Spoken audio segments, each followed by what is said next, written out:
कई ਧੀਆਂ इस तरह परेशान ਹੁੰਦੀਆਂ ਨੇ क्योंकि ਕਈਆਂ ਨੂੰ ਤੇ ਹਮਲ ਹੀ नहीं ठहरता, औलाद ਹੁੰਦੀ नहीं, तो ਕਈਆਂ ਨੂੰ ਹਮਲ ਠਹਿਰ ਜਾਂਦਾ है लेकिन वो परेशान ਵਿਚਾਰੀਆਂ हो ਜਾਂਦੀਆਂ ਨੇ, ਉਹ ਤੋੜ नहीं पहुँचता। तो अल्लाह उन्होंने ते अपनी रहमत खास करे।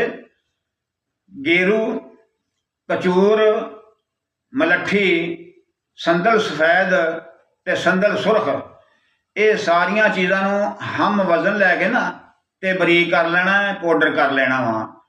तो इन्नी क चूंडी, कैप्सूल भी भरने की जरूरत नहीं, दो अंगूठे की उंगल की चूंडी भर के ना सुबह तो चूंडी शाम को नीम गर्म दुध नाल खाने आ।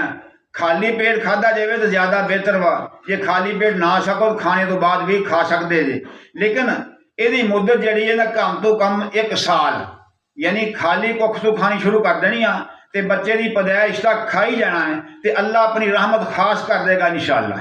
ये नुस्खा बई उन्हां औरतां वास्ते जे जदों बच्चे पैदा हो जाते हैं ना, तो चंद दिनों तो बाद अल्लाह नूं प्यारे हो जाते हैं। 10 दिनों के 15 दिनों च, महीने च, साल के विच